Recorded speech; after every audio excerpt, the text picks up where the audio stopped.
all in all, because all is related to everything else, and everything is part of the all. A weekly space on Oneness Talk Radio to explore topics of interest for our whole being: holism, health and well-being, philosophical questions and ideas for our times, and much more. All in all with Silvana Spano, therapist, holistic health coach, healer, and teacher. Greetings, everybody. Hope everyone had a good week and that all the travelers that were here in Ecuador recently attending the retreat at Tosa Blue Mountain got home safe and sound. That was such a wonderful gathering, so rich and so fulfilling that I imagine people are still processing it all. And it was also good that the travelers synchronistically co-created not having to go through the political turmoil that we had here in Ecuador just after they left. Good timing, guys. So good all around. For us, meeting the group here was definitely the highlight of the last couple of weeks. So thank you for opening your arms and your hearts to us. We feel like we have joined the family and can't wait to connect with more of you online or in person sometime. During the last Saturday that the group was here, Patrick and I had a quickly planned outing in downtown historical Cuenca, which is a UNESCO heritage site, as some of you may know. And we went out with a group of 5 of you who were either in transit back to the airport or wanted to do a little bit of last-minute shopping for the amazing crafts, chocolate, and coffee of Ecuador. And we had so much fun. We went to our favorite vegan cafe for savory waffles made of green plantains and green smoothies, and the best and most creative chocolate truffles. We then moved to a coffee house in a courtyard overlooking the main cathedral of Cuenca. We went shopping for goodies at a crafts market that was so abundant, it was slightly overwhelming for the shoppers. So we hope to enjoy more fun outings like that with some of you in the future. Having said that, welcome to the second episode of All in All, where we will talk about holism today, or what I call true holism. So, as we get into it, I'd like to give a little summary of my background for those who didn't get a chance to listen to my first and introductory episode last week. I am Silvana Spano. I work as a holistic coach and therapist online and in person out of Cuenca, Ecuador, not far from where Shri and Kira live. My training is eclectic and combines academic rigors as well as field work and practice in many areas of holistic health and well-being, including psychology, many forms of energy therapies for the body, mind, and soul, and shamanic training. My shamanic training is mixed as well. Some of it happened directly with the Mayan people of Guatemala, some of it through the Foundation for Shamanic Studies started by the famous anthropologist Michael Harner, some from the Amadeus International Organization that is preserving the authentic teachings of the Guarani people of South America, and many other sources. So the holistic philosophy was first introduced to me during my master's program in counseling psychology. However, it was during my studies, training, and research in shamanism that I came in direct contact with the living holistic approach. This is why a lot of my examples about this worldview that I'm going to share with you will come from the shamanistic perspective. But You will see, after we explore the concepts and foundations of this philosophical approach, that it's applicable to any context. What is impossible to do is to live out holism if we cut out any aspect of the universe, including the self, or dismiss it as unimportant or less important. And this is because holism means whole. The term itself comes from the Greek word holos, which means entire, whole, or complete, and is where the English word whole comes from. So just like I did in my master's thesis, which is available in book form from Amazon if anybody's interested, I am going to look at this philosophical perspective from different sides. One of the first points that I like to make is that the concept of holism seems to have been held and practiced by many civilizations or pockets of civilizations over time, throughout history and in many different corners of the world. In that sense, holism is similar to the shamanic tradition because it has been at times so universal that we can't attribute it to any specific culture. It's like a patrimony or a heritage of humanity, so that any one of us can authentically recognize it, adopt it, and integrate it into our way of thinking and living our lives as a natural, shared, and universal understanding of our world. To me, holism makes total sense. After studying it and observing those who practice it in different degrees as part of their culture and reflecting on it, I have come to the conclusion that it reflects the way the universe is. So instead of being one more egoic philosophical invention of humanity, holism is a recognition that the universe that we live in, including ourselves and everything in creation, works as a whole. In other words, nature, creation, does not have favorites. Its aspects are different but equal to the unit. There's nothing in nature that shows us that the physical, for example, is more or less important than the non-physical. The fact that all the different aspects exist demonstrates that all the aspects are important and that they are in fact equally important. If they were not equally valid, they would not be needed and therefore they would not exist, because nature is not wasteful. In other words, everything that exists is meant to exist.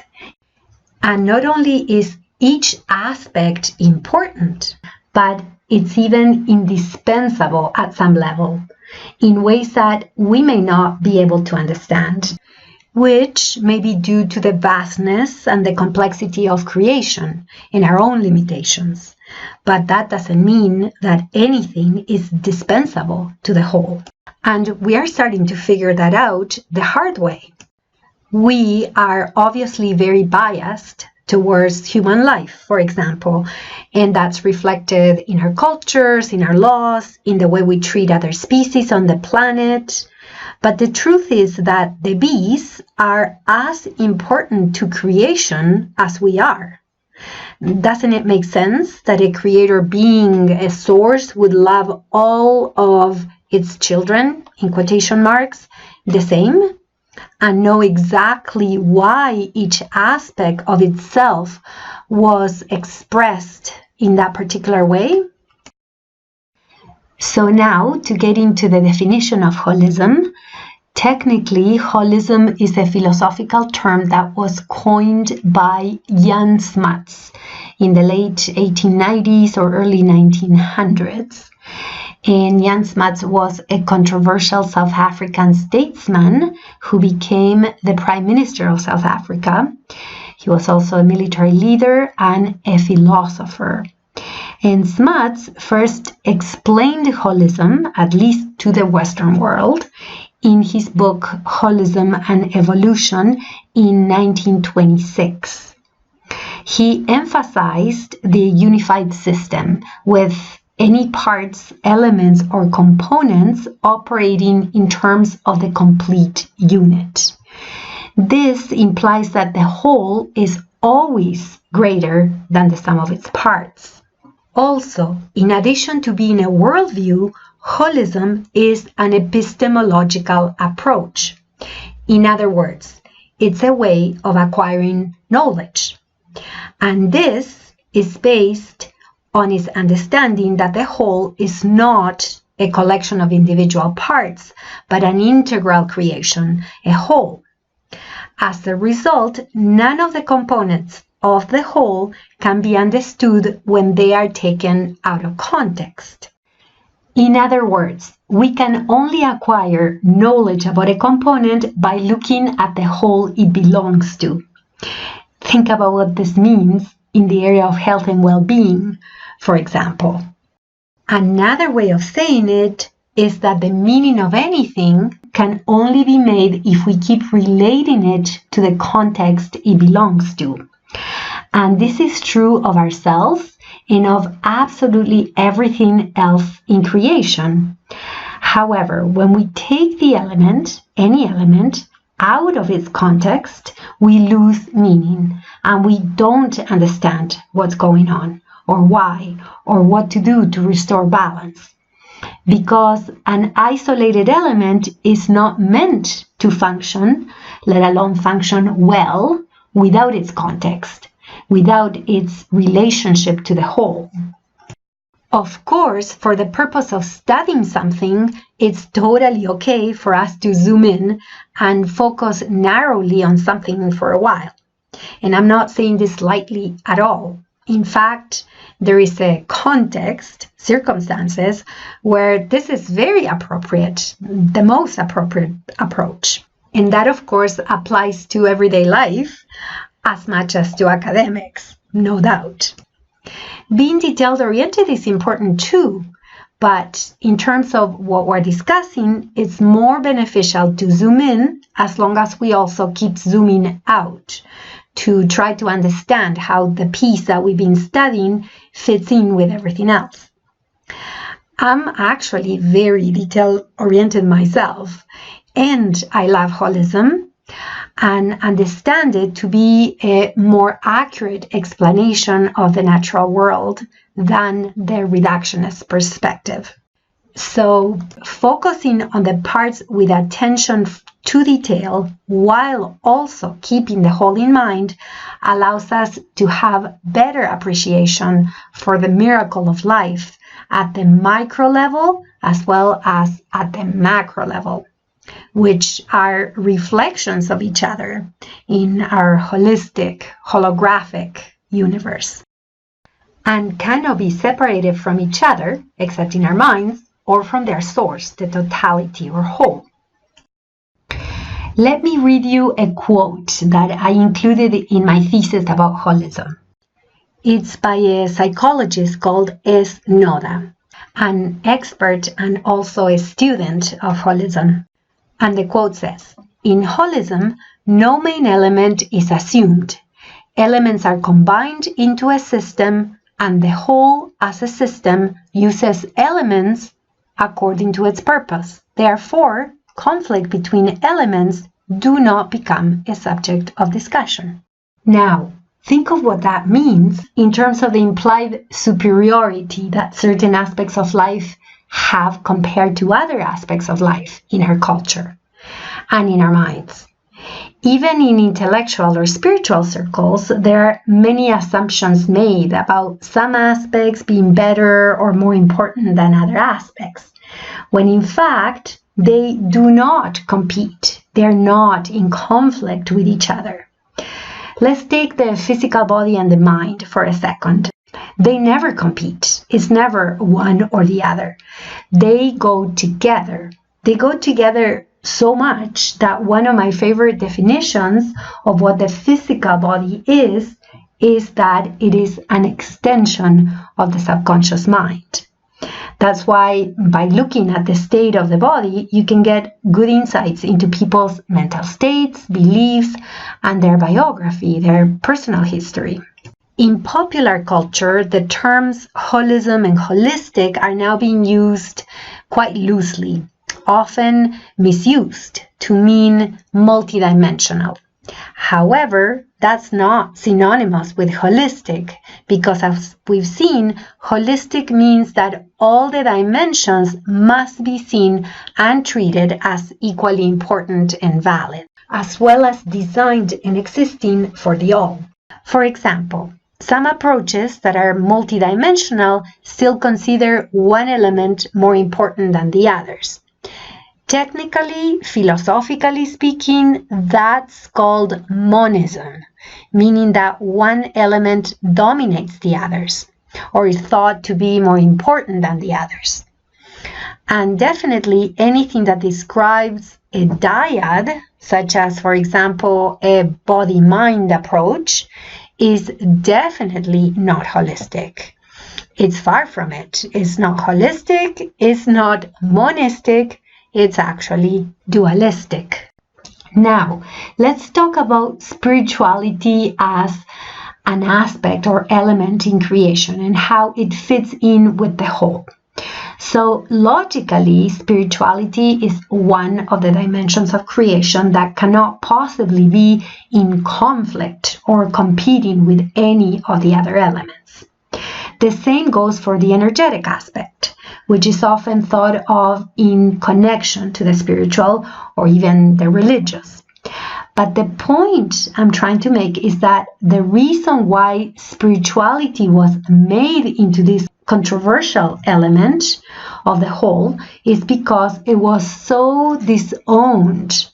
In our history, it was basically kicked out around the time when the Newtonian scientific, mechanistic, reductionist paradigm took over. And it promoted the denigration of the sacred.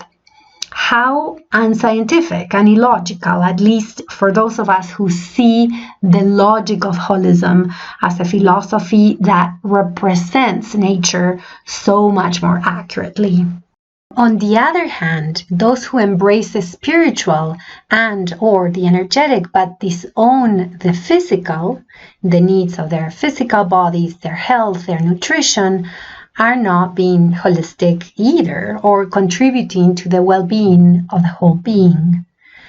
The fact is that energy and matter are interchangeable, so the physical and the non-physical are too.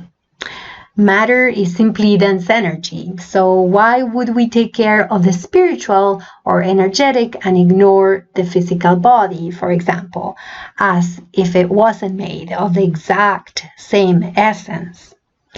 The same goes for our environment, nature, which is very physical, and just as energetic and spiritual at the same time.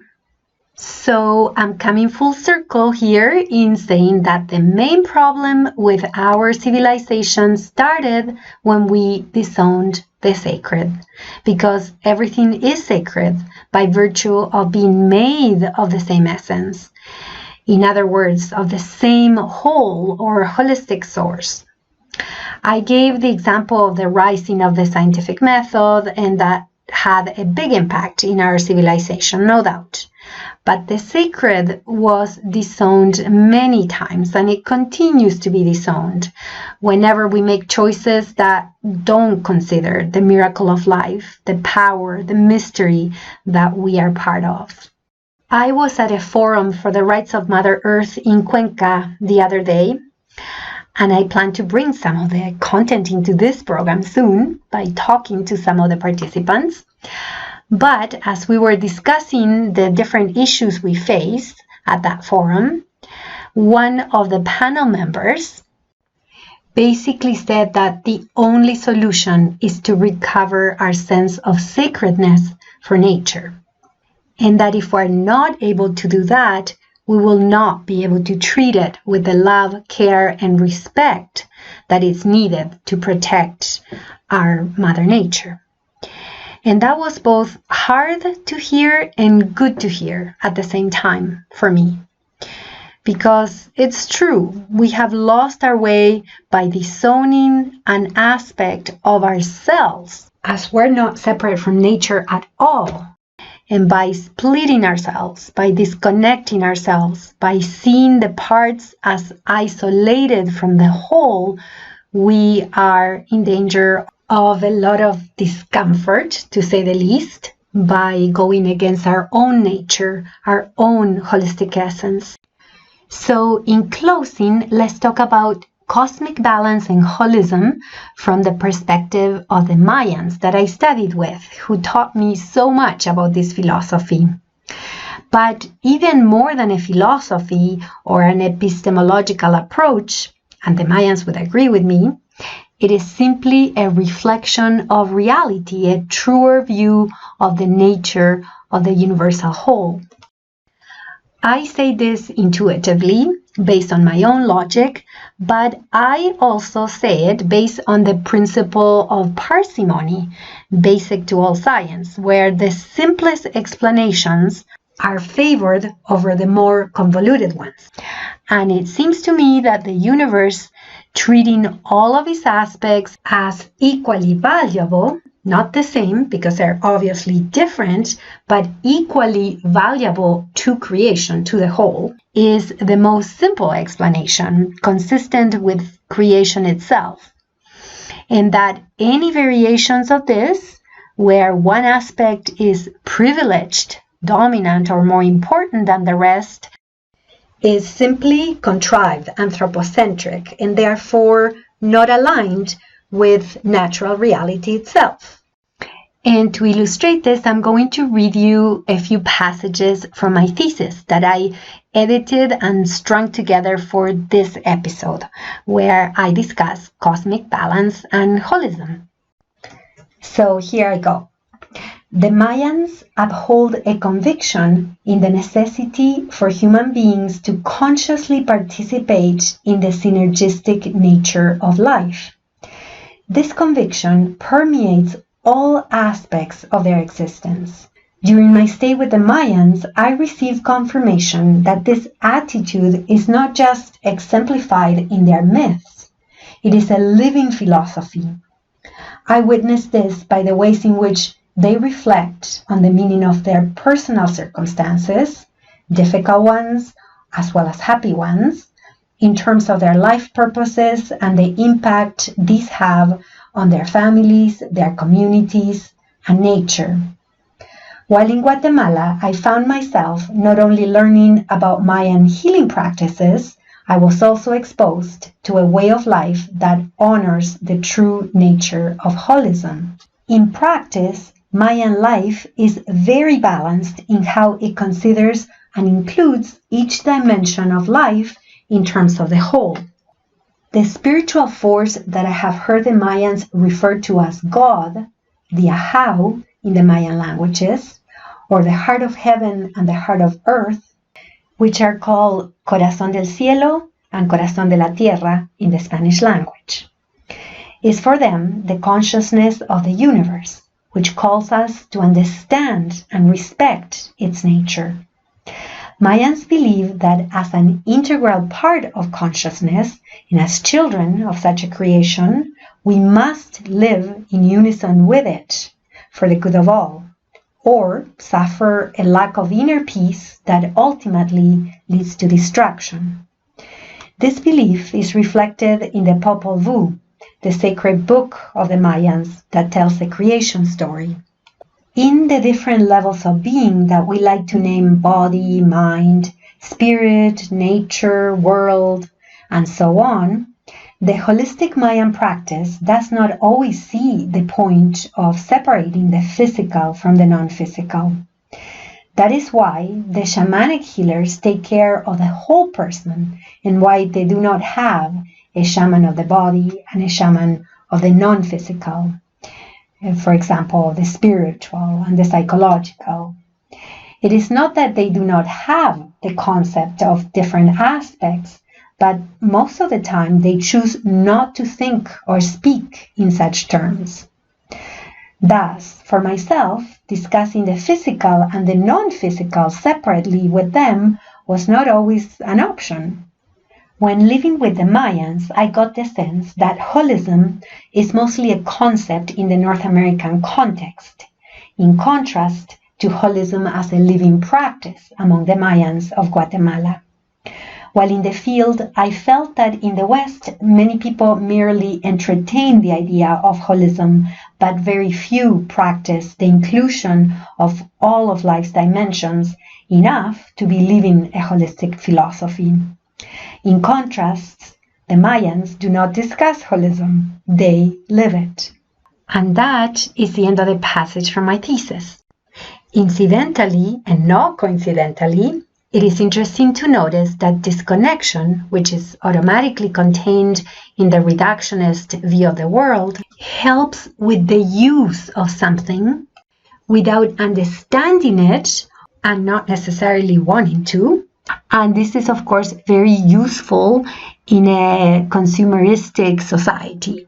Do you see what I mean? In the context of a fast-paced, industrialized, modern lifestyle, being disconnected is functional for the individual and, of course, even more for the system. But, of course, the price we pay, both as individuals and as a collective, is very, very, very high. Why? Because our approach goes against the makeup of the universe. This leaves us, by default, out of integrity with who we really are, our essence. And this is obviously very destructive. At last, I would like to share a quote from a book entitled The Ascension Perspective, Rise Above the Chaos of Life, written by a colleague of mine, Dr. Kelly Bennett, who used to live in Cuenca, Ecuador, and has now moved to Mexico. And what I'm going to read you is channeled material that Dr. Bennett shares in this book, and he calls the energy that he channels life, L-I-F-E, all in capital letters. And this is what life communicated to him. While life happens, consciously attend to our connection. That's all. There is no division between us and life. Although you were trained to think that there is a division between the sacred and the profane, they do not have to be two separate functions performed at two separate times. The two superimpose on one another. There is no sacred or profane, just us and life, all one, both expressions of the same thing, different yet the same. Can you fathom different yet the same? End of quote. And that, of course, applies to all aspects of the universal whole, all aspects of the all. Have a good week ahead, and I'll be here again next week for our episode on the issue of safety and the issue of our perception of safety or lack of. So many blessings to all. Thank you for listening to today's program. I wish you a week ahead filled with blessings for your body, heart, and soul, and hope that you tune into All in All next time. If you're bilingual or learning Spanish, I invite you to stay on and listen to the Spanish version of this episode. Coming up next, ciao!